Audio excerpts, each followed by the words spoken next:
After inheriting $10 million, my daughter-in-law pushed me down the stairs, hoping I wouldn't survive. My son lied to the police, saying I fell accidentally. When they returned to finish their plan, who they found sitting beside my bed made them freeze in terror. If you're watching this, subscribe and let me know where you're watching from. I'm Eleanor Davidson, 68 years old, and 2 weeks ago I was supposedly the luckiest woman in America. My late brother Harold had surprised everyone by leaving me his entire fortune when he passed. $10 million, just like that. I should have known that kind of money would bring out the worst in people, especially in my own family. But let me back up to how this nightmare began. It started 3 days after the lawyer's visit, when Jessica, my daughter-in-law, suggested I move in with them temporarily while we figured out the inheritance details. She was all smiles and concerned touches on my arm. "Mom Eleanor," she said in that sugary voice she uses when she wants something, "it just makes sense. We can take care of you, and you can take care of us." My son Michael nodded eagerly from across their granite kitchen island. "It's perfect, Mom. We'll be one big happy family." The way his eyes gleamed when he said it should have been my first warning. I'd raised Michael to be better than this. His father, Tom, and I had taught him about integrity, about earning what you get. But somewhere along the way, Jessica's influence had twisted him into someone I barely recognized. Someone who saw his mother's inheritance as his personal windfall. The first week went smoothly enough. Jessica cooked my favorite meals. Michael called me every morning to check how I slept. They were performing for me, putting on quite the show.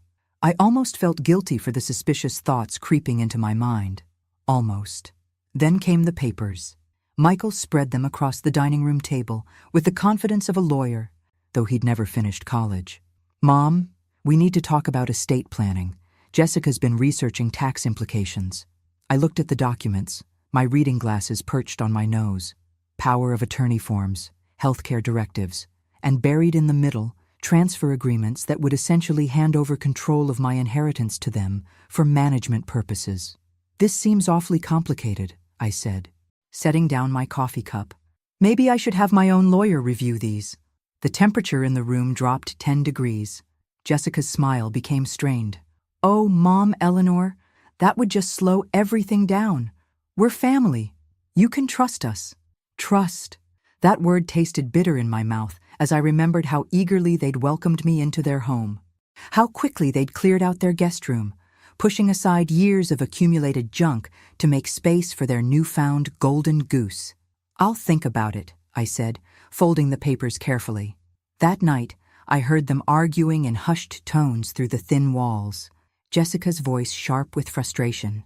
Michael's defensive. I couldn't make out all the words, but I caught enough. Stubborn old woman, and "we need that money now, and she won't live forever anyway." My blood ran cold. This wasn't about taking care of me. This was about taking everything from me. The next morning, Jessica was all sunshine and coffee, as if I hadn't heard her plotting my demise 12 hours earlier. "Good morning, Mom Eleanor. How did you sleep?" she chirped, sliding a plate of perfectly arranged fruit in front of me. "Like a baby," I replied, watching her face for any tells. In my 30 years as a high school principal, I'd gotten pretty good at spotting liars. Jessica was amateur hour compared to the teenagers I'd dealt with. "Wonderful. Michael and I were just discussing those papers from yesterday. We really think it would be best to get everything settled quickly, for your peace of mind." Peace of mind. Right. The only thing giving me peace of mind was the fact that I hadn't signed a single document yet. Michael appeared in the doorway, fully dressed for work at 7 a.m., unusual for someone who typically rolled out of bed at 8:30. "Hey, Mom, I took the liberty of calling that lawyer friend of mine, Marcus Webb. He can see you this afternoon to go over everything." I raised an eyebrow. Marcus Webb was Jessica's cousin, a fact they seemed to be conveniently omitting. How thoughtful. But I already have a lawyer. Harold's attorney, Mr. Patterson, has been handling everything beautifully. Jessica's coffee cup clattered against the saucer. "Oh, but Mom Eleanor, Mr. Patterson specializes in estate law. You need someone who understands financial planning. Tax implications, family trusts." "Family trusts?" I interrupted. "When did we start talking about family trusts?" Michael jumped in quickly. "It's just an option, Mom. to protect your assets, to make sure the family is taken care of if anything happens to you. If anything happens to you. The way he said it, so casually, made my skin crawl, like they were already planning my funeral. I stood up from the breakfast table, suddenly needing space. I think I'll take a walk around the neighborhood, clear my head. Oh, be careful, Mom Eleanor, Jessica called after me. Some of these sidewalks are uneven. We wouldn't want you to fall. As I walked down their pristine suburban street, I called Mr. Patterson from my cell phone. Eleanor, how are you settling in with the inheritance? That's what I wanted to discuss. Michael and Jessica are pushing for me to sign some documents. Power of attorney, financial transfers. It all seems very rushed. There was a pause. Eleanor, I have to advise extreme caution. I've seen too many cases where family members try to gain control of inheritances through seemingly innocent paperwork. Don't sign anything without having me review it first. That's exactly what I plan to do. Good. And Eleanor, be very careful who you trust right now. $10 million makes people do terrible things. When I returned from my walk, Jessica was in the kitchen on her phone, speaking in low, urgent tones. She quickly hung up when she saw me. Who was that, dear? Oh, just my sister. Boring family stuff. But her hands were shaking slightly as she put the phone down. That afternoon, they both conveniently had appointments, leaving me alone in the house for the first time since I'd arrived. I used the opportunity to do some investigating of my own. Their home office was unlocked, and I found files that made my stomach turn. Credit card statements showing massive debt, late payment notices, and most disturbing of all, printed articles about inheritance law, specifically focusing on mental competency challenges and the easiest ways to gain power of attorney over elderly relatives. They weren't just planning to take my money. They were planning to have me declared incompetent if I didn't cooperate willingly. Armed with this knowledge, I spent the next few days playing the role of the trusting mother-in-law while secretly preparing my defense. I called Mr. Patterson and scheduled a full mental competency evaluation with a geriatric psychiatrist. I also arranged for a security deposit box at a different bank, where I could store important documents away from prying eyes. But Jessica and Michael were growing impatient. The pressure was mounting daily. Mom, we really need to move forward with the financial planning, Michael said over dinner. Every day we wait costs us money in potential tax liabilities. Us? I asked sweetly. I wasn't aware you had any tax liabilities related to my inheritance. Jessica jumped in with her practiced laugh. Oh, you know what he means. Family finances affect everyone. We're all in this together. I smiled and nodded, playing my part. Of course, dear. I understand completely. But I was done playing games. That night, I called Harold's longtime housekeeper, Maria Santos. Harold had mentioned her in his will, leaving her a generous pension. If anyone knew the real story behind Harold's fortune, it would be her. Mrs. Davidson, I'm so sorry for your loss, Maria said when she answered. Mr. Harold spoke of you often. He was so excited about leaving you everything. Maria, can I ask you something confidential?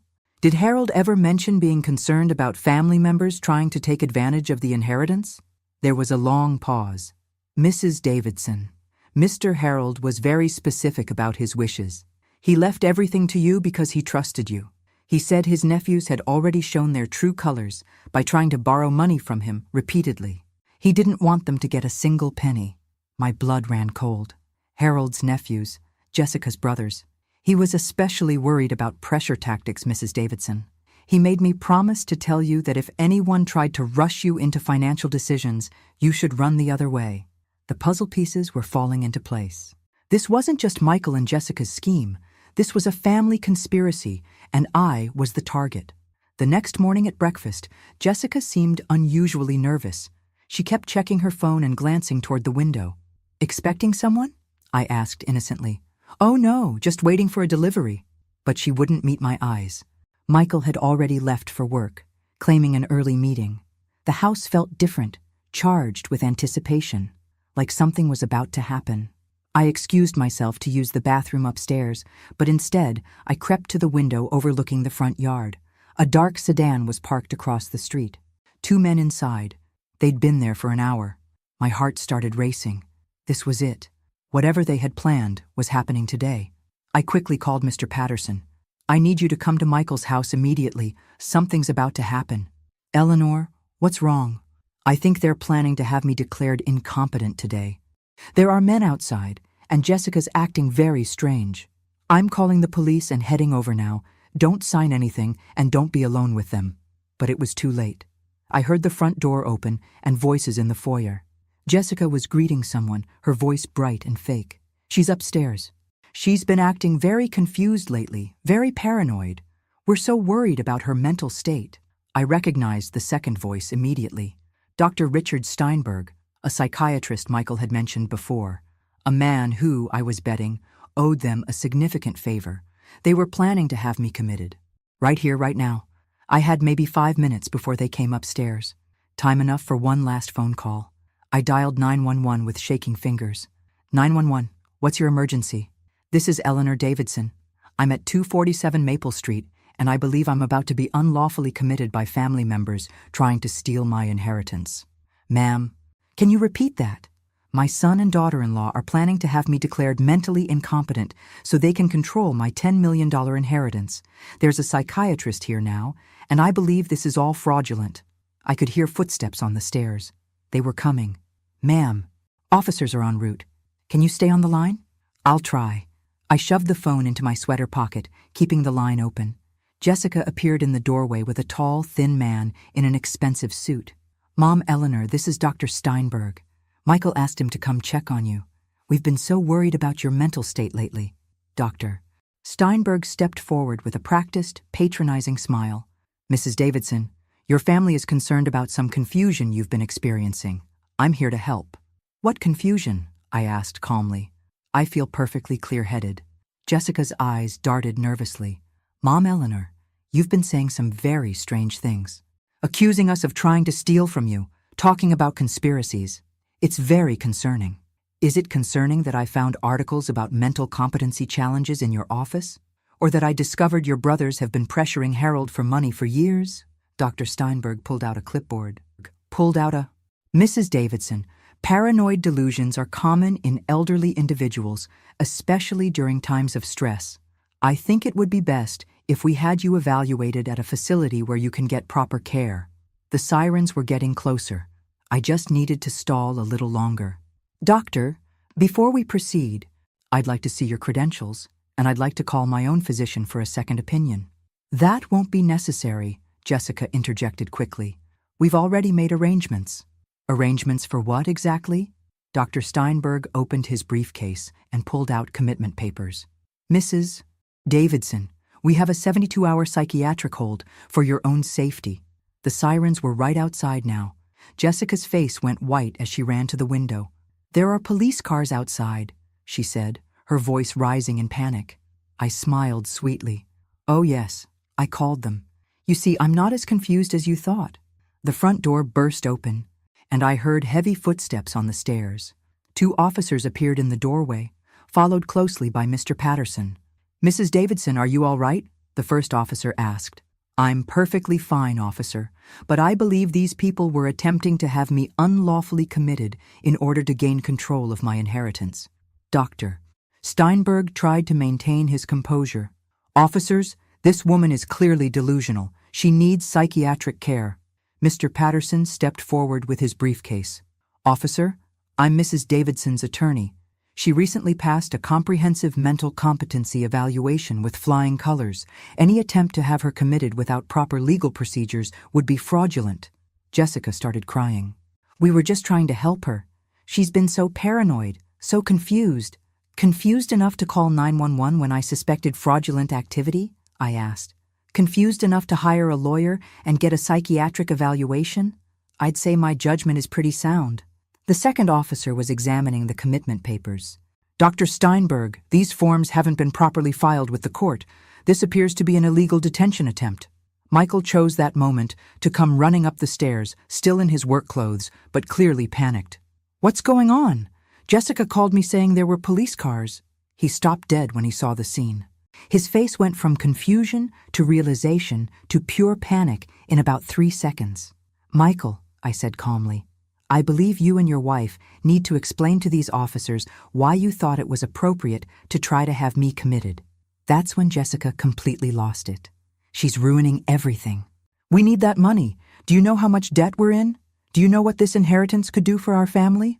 And there it was, the truth, finally out in the open. The police spent the next 2 hours taking statements and examining evidence. Dr. Steinberg, it turned out, was under investigation by the medical board for questionable practices and shouldn't have been conducting evaluations. The commitment papers he'd brought were blank forms, not legally filed documents. Michael and Jessica were arrested for attempted fraud and unlawful detention. As they were led away in handcuffs, Jessica was still crying about how they'd only been trying to help me. Help themselves to my bank account, I muttered to Mr. Patterson as we watched the police cars drive away. Eleanor, you handled this brilliantly. Most people would have been fooled by their scheme. 30 years of dealing with manipulative teenagers taught me a few things about spotting lies. But as I stood in their empty house, surrounded by evidence of their greed and deception, I felt more sad than victorious. This was my son, the little boy I'd taught to ride a bike and helped with homework. Somewhere along the way, I'd lost him to greed and desperation. Mr. Patterson drove me to a hotel for the night while we figured out my next steps. In the quiet of the hotel room, I finally let myself feel the full weight of what had happened. My own family had tried to steal everything from me and have me locked away when I resisted.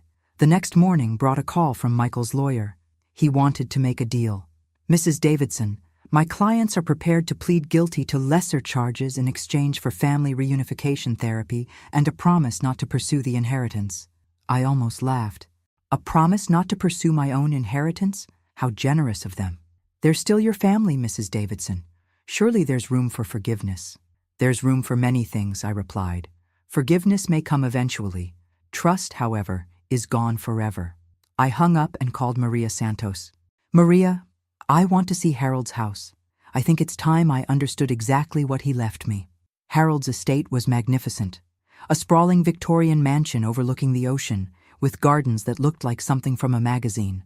Maria gave me a complete tour, showing me rooms filled with antiques, a library with first-edition books, and a wine cellar that probably cost more than most people's houses. Mr. Harold was very specific about this place, Maria explained as we stood on the wraparound porch. He said it should be a sanctuary for you, somewhere you could live in peace without anyone trying to take advantage of you. He knew this would happen, didn't he?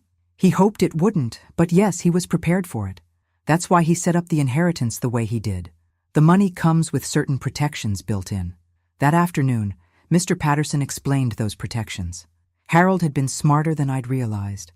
The inheritance included not just the $10 million, but also stipulations that prevented anyone from pressuring me to share it. Any family member who attempted to defraud or manipulate me would be permanently cut off from any future considerations. He essentially made it legally impossible for them to benefit from any pressure tactics, Mr. Patterson explained. The more they push, the more they lose. I spent that night in Harold's house, my house now, walking through rooms that felt both foreign and welcoming. In his study, I found a letter he'd left specifically for me. Dear Eleanor, it began, if you're reading this, then you've likely discovered that money brings out both the best and worst in people. I hope your family proved me wrong, but if they didn't, please know that this house and this money are meant to give you freedom, not burden you with obligations to others. Live your life for yourself. You've earned it. I folded the letter carefully and tucked it into my purse.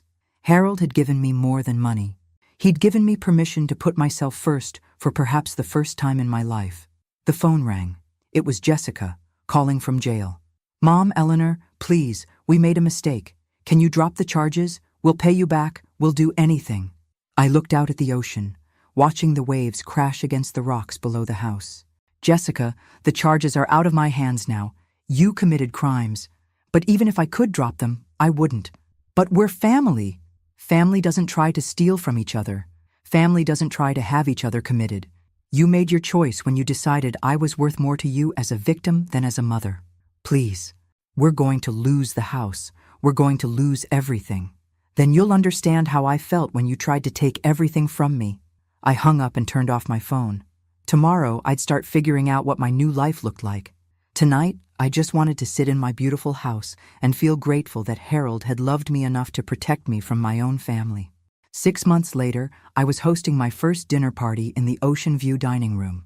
The guests were an eclectic mix: Maria Santos, who'd become more friend than employee; my neighbor Mrs. Chen, a retired teacher like myself; Dr. Rebecca Walsh, the psychiatrist who'd conducted my competency evaluation and had become a trusted advisor; and surprisingly, Michael. My son had spent 3 months in minimum security prison, followed by extensive therapy. His marriage to Jessica hadn't survived the scandal, and he'd lost the house to bankruptcy. But something about hitting rock bottom had brought back glimpses of the man I'd raised. "Mom, this place is incredible," he said, looking around the dining room with its crystal chandelier and antique furniture. "Harold really wanted you to be comfortable. He wanted me to be safe," I corrected gently. "There's a difference." Dr. Walsh nodded approvingly. "It's important to distinguish between comfort and security. Eleanor has built both here." We were halfway through Maria's famous paella when Michael finally brought up what we'd all been dancing around. "Mom, I know I have no right to ask this, but I want you to know I'm not here because of the money. I'm here because I miss my mother." I studied his face, looking for the tells I'd learned to recognize, but all I saw was genuine remorse and exhaustion. "I miss my son too," I said quietly, "but we can't go back to the way things were." "Michael, too much has happened." "I know. I just hope we can build something new, something honest." Mrs. Chen, who'd been quietly observing, spoke up with the wisdom of her 83 years. "Forgiveness isn't about forgetting, dear. It's about choosing not to let the past poison your future." After dinner, Michael and I walked on the beach behind the house. The October air was crisp, and the waves provided a soothing soundtrack to our difficult conversation. "I keep thinking about Dad," he said, "about what he would say if he knew what I'd done." "Your father would be heartbroken," I replied honestly. "But he'd also believe in second chances. He always did. Jessica blames you for everything, you know. She tells anyone who'll listen that you're a vindictive old woman who destroyed her family." I almost smiled at that. "And what do you tell people?" "I tell them I destroyed my own family by getting greedy and losing sight of what actually matters." We walked in silence for a while, both lost in our own thoughts. Finally, Michael stopped and turned to face me. "Mom, I need to tell you something about why we really needed the money so badly." I braced myself for another excuse, another manipulation. But what came next surprised me. Jessica has a gambling addiction. Credit cards, online betting, casino trips. I've been covering her debts for 3 years, refinancing the house, borrowing against my retirement.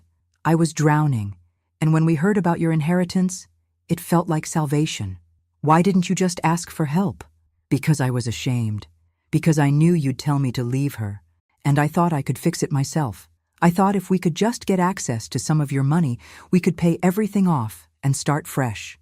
I felt a familiar pang of maternal concern, followed immediately by anger at how he'd chosen to handle his problems. "So instead of asking for help, you decided to steal from me and have me committed." I know how it sounds. I know how wrong it was. But I wasn't thinking clearly. I was desperate. And Jessica kept saying you'd never miss the money, that you'd understand once we explained everything. "Michael, if you'd come to me honestly, explained the situation, asked for help with Jessica's addiction, I would have helped you. Not with millions of dollars, but with real solutions. Therapy, legal advice, financial planning." He nodded miserably. "I know that now. But Jessica said you'd just judge us, that you'd never approve of her anyway." "I didn't approve of her because I saw how she was changing you. But I would have supported you if you'd asked for support instead of trying to take everything from me." As we walked back toward the house, I felt something shifting in my chest. Not forgiveness exactly, but the possibility of it. Michael had made terrible choices, but they'd come from desperation and poor judgment, not pure greed. "Where do we go from here?" he asked as we reached the porch steps. "Very slowly," I replied, "with honesty, with boundaries, and with the understanding that trust, once broken, takes years to rebuild." He nodded. "I'd like to try if you'll let me." I looked at this man who was my son, who'd betrayed me, who was asking for a chance to earn his way back into my life. It would be easier to cut him off completely, to enjoy my wealth and my beautiful house without the complication of family drama. But as I looked up at the stars over the ocean, I thought about Harold's letter. He'd given me the freedom to choose my own path, and I chose to leave the door open, just a crack, for the possibility that my son might find his way back to being someone worthy of trust. "We'll see," I said finally. "We'll see." 2 years after the inheritance nightmare, I thought the worst was behind me. I was wrong. The doorbell rang on a Tuesday morning while I was tending to Harold's rose garden, now mine. Through the security camera Harold had wisely installed, I saw a woman in an expensive suit holding a briefcase. "Mrs. Davidson? I'm attorney Sarah Mitchell from Blackstone and Associates. I represent Jessica Stevens regarding the wrongful conviction case." Jessica was trying to overturn her conviction. Apparently, 3 months in minimum security hadn't taught her anything about accountability. I let Ms. Mitchell into the foyer but didn't offer her coffee. Some people don't deserve hospitality. "Mrs. Davidson, my client maintains that she was pressured into pleading guilty by inadequate legal representation. We have new evidence suggesting the entire incident was a misunderstanding blown out of proportion." I almost laughed. "A misunderstanding? Your client tried to have me illegally committed to steal my inheritance. That's one interpretation. We believe Jessica was genuinely concerned about your mental health and acted out of love, not greed. Love doesn't forge commitment papers." Ms. Mitchell opened her briefcase. "We have statements from Dr. Steinberg claiming he was misled about your condition by Jessica's husband, that Jessica herself was a victim of Michael's manipulation. Interesting strategy. Throw Michael under the bus and paint Jessica as another victim. Dr. Steinberg lost his medical license 6 months after our incident for conducting unauthorized psychiatric evaluations. His statements aren't exactly credible. Nevertheless, we're prepared to file an appeal. However, Jessica would prefer to resolve this privately.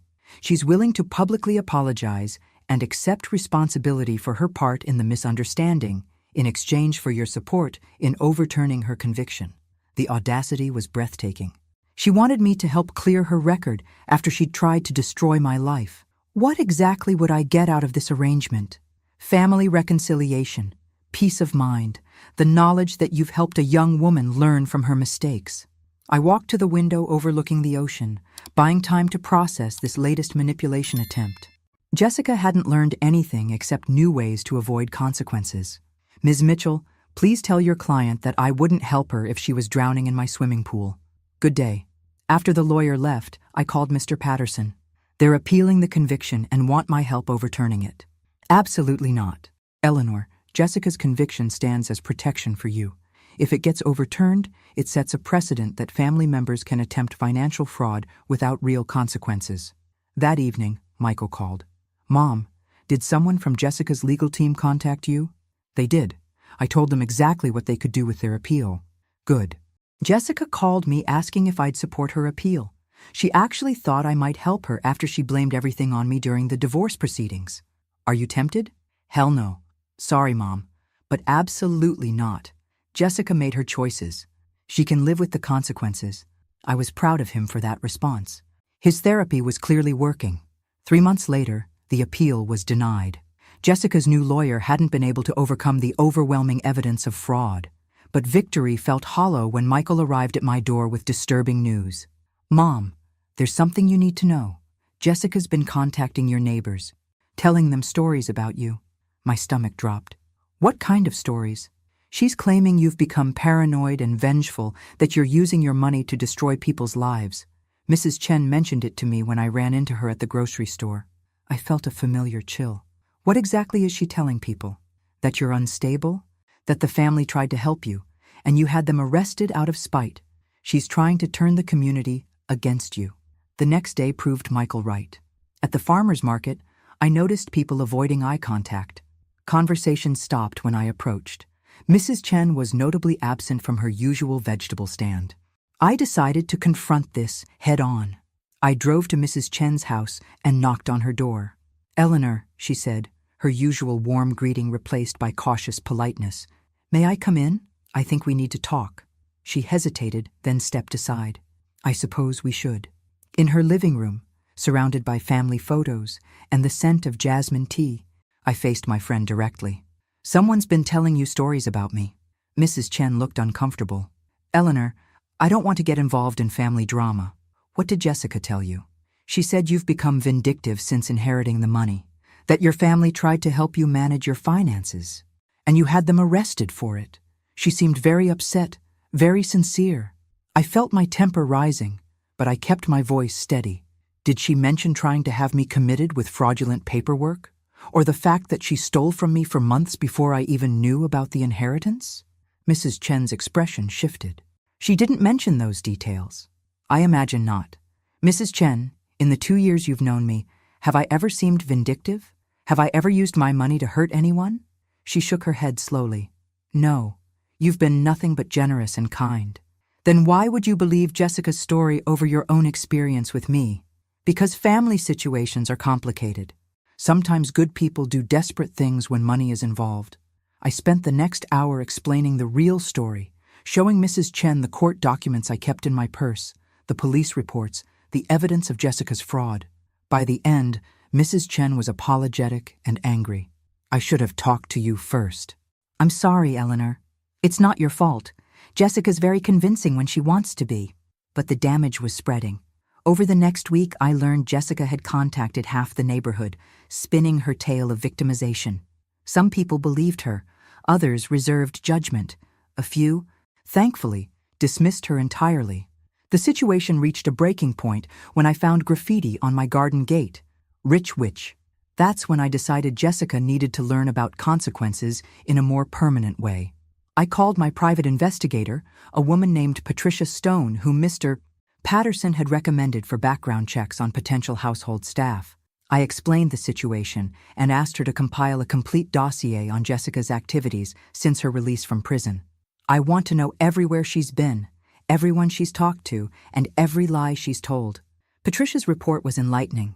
Jessica hadn't just been spreading lies about me. She'd been running a more comprehensive con game. She was telling potential employers that her conviction was based on false charges brought by a vindictive mother-in-law. She'd convinced a local charity that she was a victim of elder abuse who needed financial assistance. Most disturbing, she'd been dating a widower named Frank Morrison, telling him she was a nurse who'd been wrongfully accused of patient abuse by a difficult family. Eleanor, Patricia said as she handed me the file, this woman is a habitual liar. She's not just trying to rehabilitate her image. She's actively defrauding people. Frank Morrison was 74, recently widowed, and according to Patricia's research, quite wealthy. Jessica was playing the long game again, looking for her next mark. I made a decision that some might call vindictive. I prefer to think of it as protective. I arranged to accidentally encounter Frank at the coffee shop where Patricia had observed him and Jessica meeting. It wasn't hard to strike up a conversation. He was lonely, eager to talk, and I was a sympathetic fellow widow. I'm actually seeing someone new, he mentioned after we'd chatted for 20 minutes. A lovely woman named Jessica. She's been through such a difficult time. Oh, how wonderful. What's her last name? Stevens. Jessica Stevens. She's a nurse. Very caring. I kept my expression neutral. That's nice. How did you meet? At a grief support group. She lost her husband in a terrible accident, and then her mother-in-law made false accusations against her. She had to go through a legal nightmare, but she's so brave about it. The lies were even more elaborate than I'd expected. A dead husband now, grief support groups, false accusations. Jessica had reinvented herself completely. Frank, this might sound strange, but I think you should be very careful. There have been cases of people targeting widowers with false stories. He looked skeptical. Jessica's not like that. She's genuine. I made a difficult decision. Frank, I need to tell you something, and you're not going to want to hear it. I explained everything. Who I was, who Jessica really was, the court records, the fraud conviction. Frank's face went from disbelief to anger to crushing disappointment. You're sure about this? I have documentation, police reports, court transcripts, everything. He was quiet for a long moment. She was going to move in with me next month. I was going to add her to my bank accounts so she could help manage my finances. My blood ran cold. Frank, please tell me you haven't given her any money yet. Just small amounts. A few hundred here and there for her therapy, for legal bills to clear her record.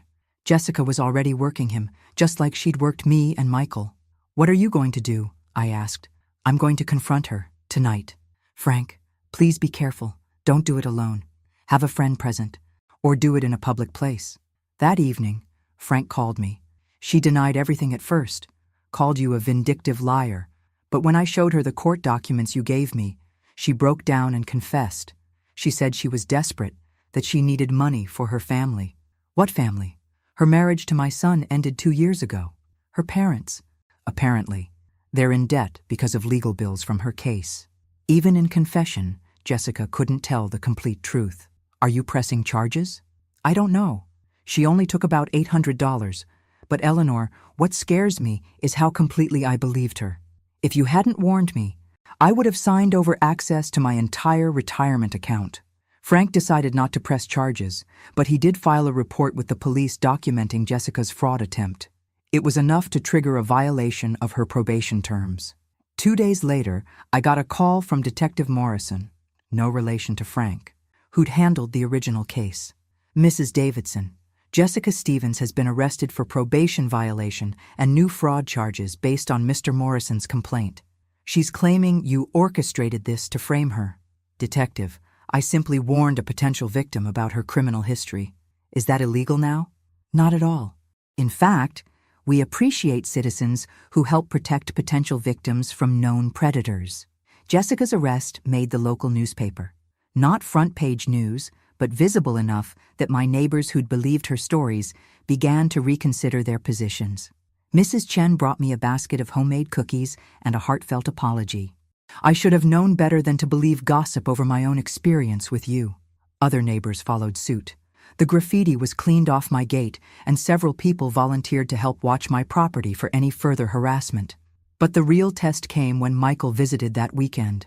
Mom, Jessica called me from jail. She's furious about what happened with Frank Morrison. I'm sure she is. She wants me to testify that you've been harassing her, trying to destroy her life out of revenge. I felt my chest tighten. Would Michael support his ex-wife against me after everything we'd worked to rebuild? And what did you tell her? I told her that you'd saved an innocent man from being defrauded, and that if she was still running cons on elderly victims, she deserved whatever consequences came her way. Relief flooded through me. Thank you. Mom, I need you to know something. Jessica contacted me 6 months ago asking me to help her appeal her conviction.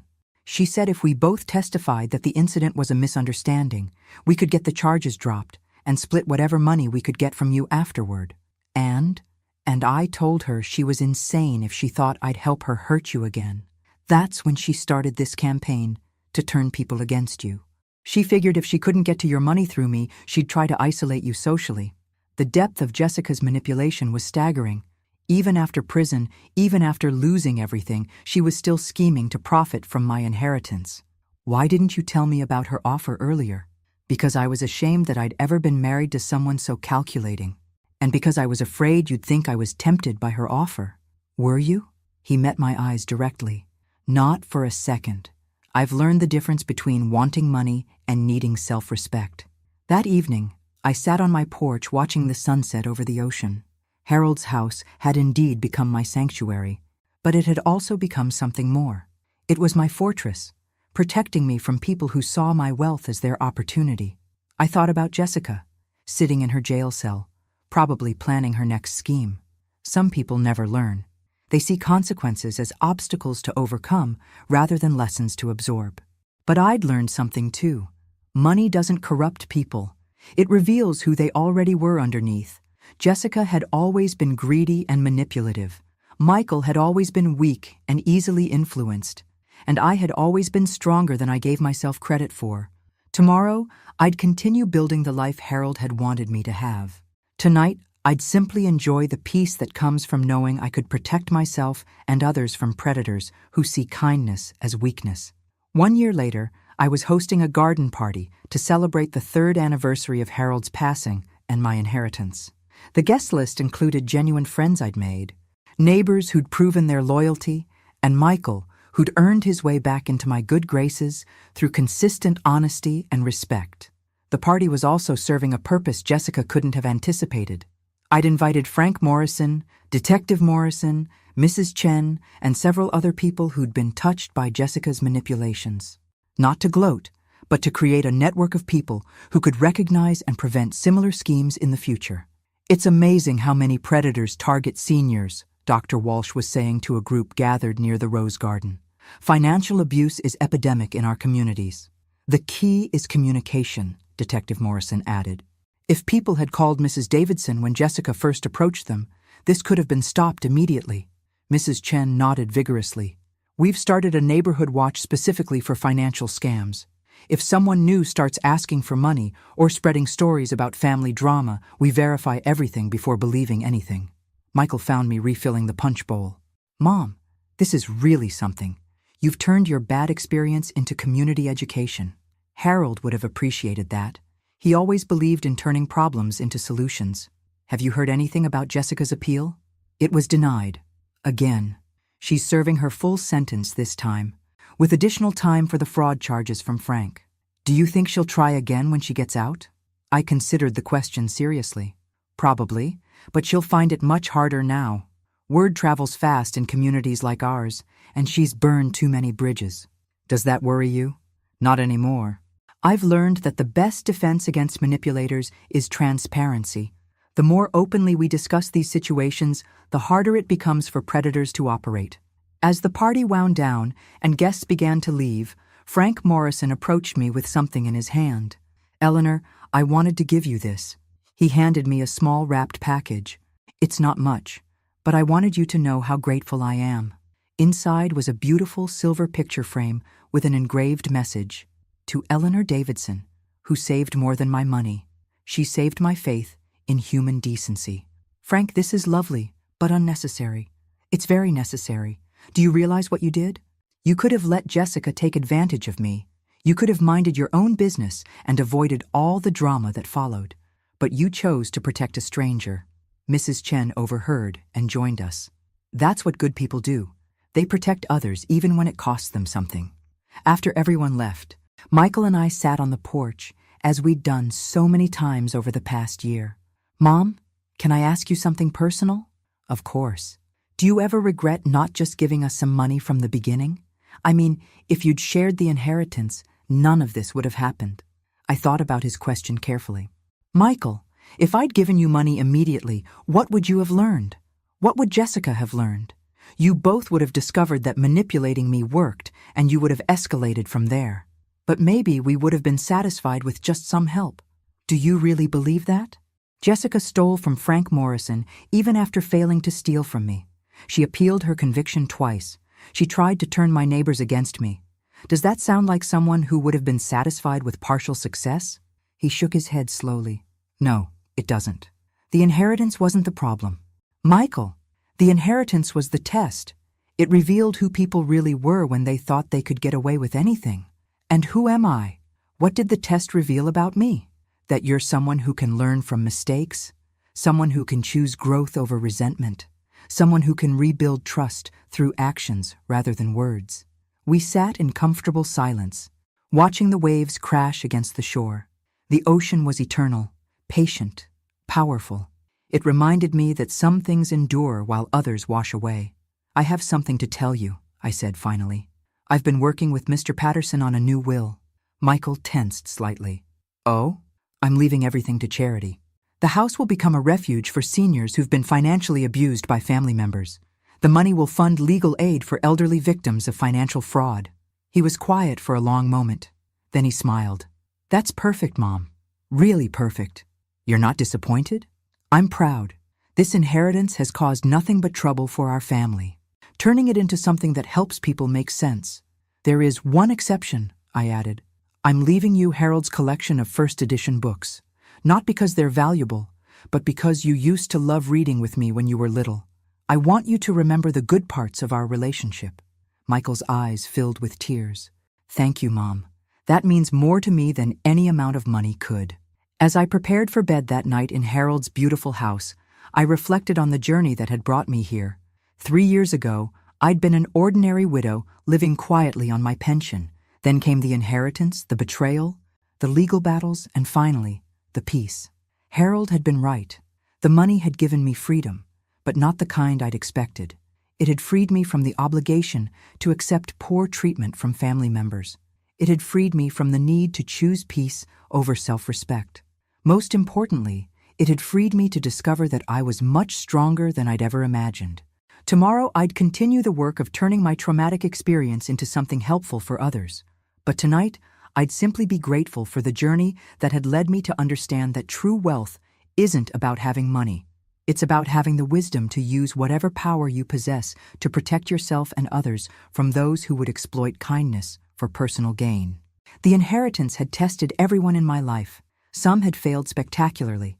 Others had surprised me with their integrity. But the person who'd learned the most was me. I'd learned that being kind doesn't require being naive, that forgiveness doesn't mean accepting abuse, and that sometimes the best way to love someone is to refuse to enable their worst impulses. As I drifted off to sleep in my sanctuary by the sea, I whispered a prayer of gratitude to Harold for giving me not just an inheritance, but an education in the true nature of people and the real meaning of family. Money had revealed who everyone truly was, and I'd finally learned to trust what I saw rather than what I hoped to see. The woman who'd been pushed down the stairs by her daughter-in-law was gone forever. In her place was someone stronger, wiser, and infinitely more careful about who she allowed into her circle of trust. The inheritance had cost me a son and gained me a community. It had cost me illusions and gained me truth. And in the end, that had been the most valuable gift of all. Thanks for listening. Don't forget to subscribe and feel free to share your story in the comments. Your voice matters.